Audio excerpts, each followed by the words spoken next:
Hello everyone and welcome to my first Dollar Tree DIY video. I'm making this video because I decided I wanted a fun door knocker for Halloween or, all year round. And I searched for some DIY videos, but I couldn't really find anything. Looking around Dollar Tree, I knew I could make something fun on a budget and I wanted to share that with you all. So for this project, you will need a Dollar Tree plastic skull, some pony beads, one of these little fall wood beaded wreaths, and a base for your door knocker. There are many options that you can go with. You could use one of these metal trays. I originally bought these wood pieces but realized they would be too small for what I wanted. I even played around with the idea of using this big plastic tray as a base, which could be really cool, but ultimately I really liked the shape of this flower sign.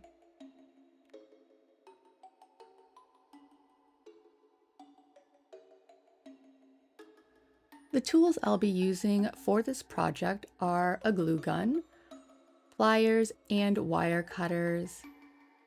And this is optional, but I had this wood burning tool that I bought off Amazon that I use as a hot knife.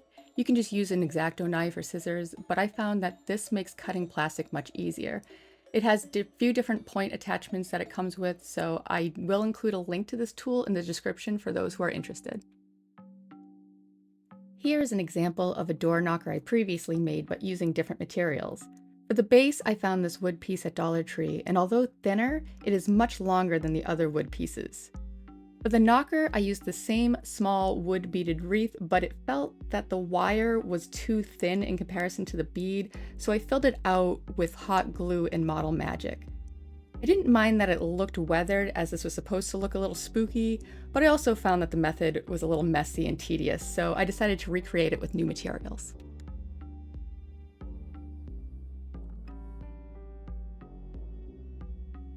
I picked this sign for the base because I like this ridge here, and I think that it will add dimension even when painted.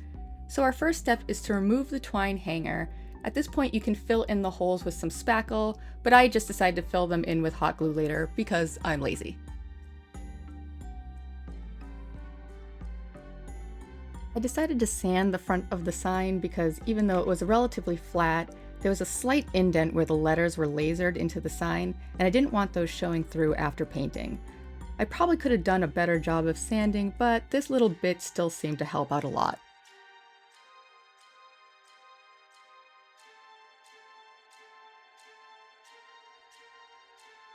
Next, we need to cut this wreath apart. You can also just use wire if you have it, but my initial intention was to use the wooden bead as well.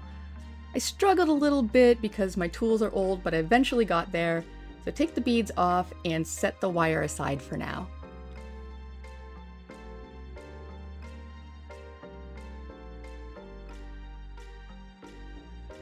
Here you can see that I got frustrated because I didn't properly prep everything before starting and I had to go wash this annoying sticker off.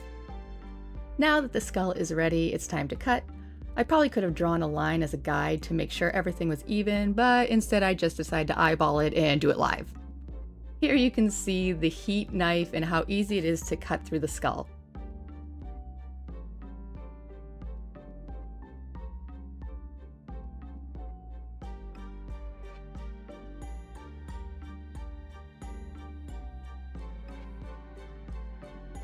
Now that we have the skull cut, we will want to grab the wire piece and determine where we want it to hang from. Keep in mind that the wire will go inside and you can adjust the size once it's in place. So now I'm going to use the heat tool again and changing out the point because I'm going to use this to make the holes in the sides of the skull where I will place the wire. You can use scissors or the tip of your glue gun to make these holes too. And I could have marked with a marker where I wanted to place my holes, but I like to live in chaos, so I just eyeballed it again.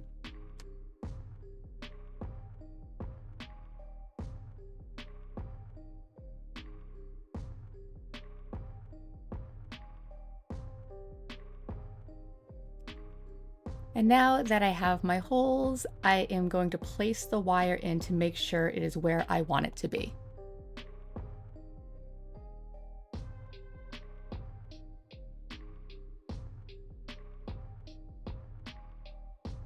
Here you can see that I had added the beads already, but I didn't really like the size comparison, so I decided to change it out. Luckily, I had another wire wreath that I took apart and decided I wanted to use these plastic skulls that I also bought at Dollar Tree. I played around with the idea of using these foam skulls and also these bones to cover the wire, but you can see I abandoned that idea pretty quickly. I did like the look of the foam skull, but thought it wouldn't work well as a knocker, and also didn't really want to deal with the foam when it came to painting. Now you can see I'm adding the pony beads again and sizing it up with the foam skull. I ended up using 17 beads on each side. Now I'm using the heat tool to make a hole on each side of the small plastic skull. And then I decided to try and flatten the weird plastic piece sticking off of the large skull's chin. Now I'm adding my small skull and the beads on the other side. Removing the old piece I decided not to use. Placing the ends of the wire in the holes and then using the pliers to turn the ends of the wire so that they stay put. You may need to play around with how you bend the wire to make sure that the door knocker functions. Here I'm deciding which way I want the small skull to face and making sure that the door knocker knocks. Then I noticed that the small skull has a very prominent line down the middle and I should sand them down. Then I realized that I probably should have sanded all of the plastic down a little bit since I plan on painting these and the plastic is far from perfect. So lesson learned is remove all stickers and sand before starting your project. Now I'm gluing the little skull in place because I wanted it to face forward when it's done.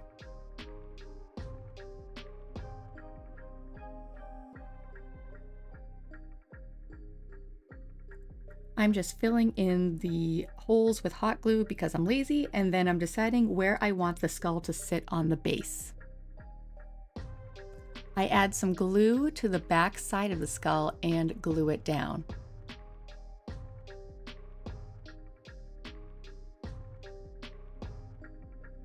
When the glue sets, I then go in and hot glue down all of the sides of the skull and make sure to fill in any gaps between the skull and the base.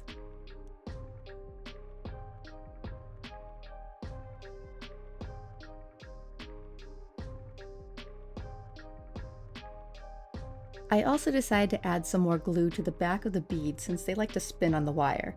And then I clean up any rogue glue and any glue strings. Now it's time to paint. I'm using this Rust-Oleum metallic gold and I'm going to spray that all over, being sure to cover everything, including the sides and under the knocker.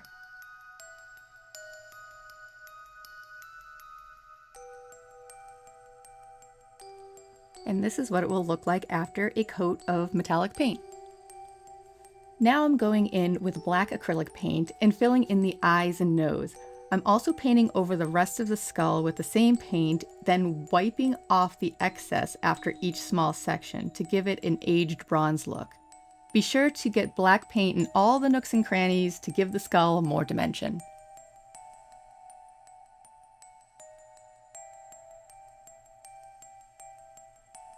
Do the same on the small skull and beads, and be sure to paint the underneath side as well. And then do the same on the base.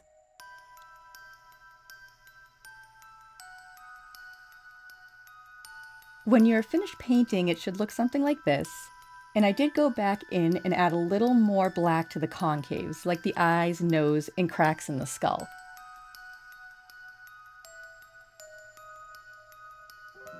Once the paint is dry, I sprayed the whole piece with a clear top coat. I used a matte top coat, but you can use a glossy or a satin if you prefer. I'm also spraying my previous door knocker that I made here as well.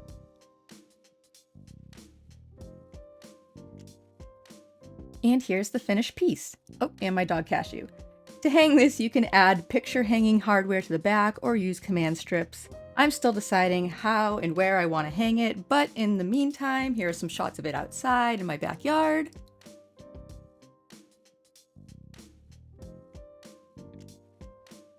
On my office door.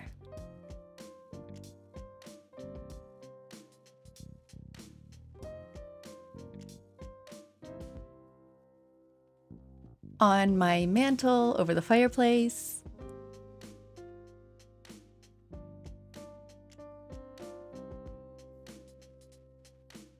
And finally hanging on my front door. Well, I hope you all enjoyed this video, and if you did, make sure to click the like button to let me know. If you recreate this and make one of your own, I would love to hear from you, especially if you use different materials, paints, or more embellishments. And any large channels who make this, I would appreciate it if you could give me a shout out or a link to my video. I had fun making this, and I hope to do more of these in the future. Please feel free to comment below with your thoughts, ideas, and suggestions. And thanks for watching!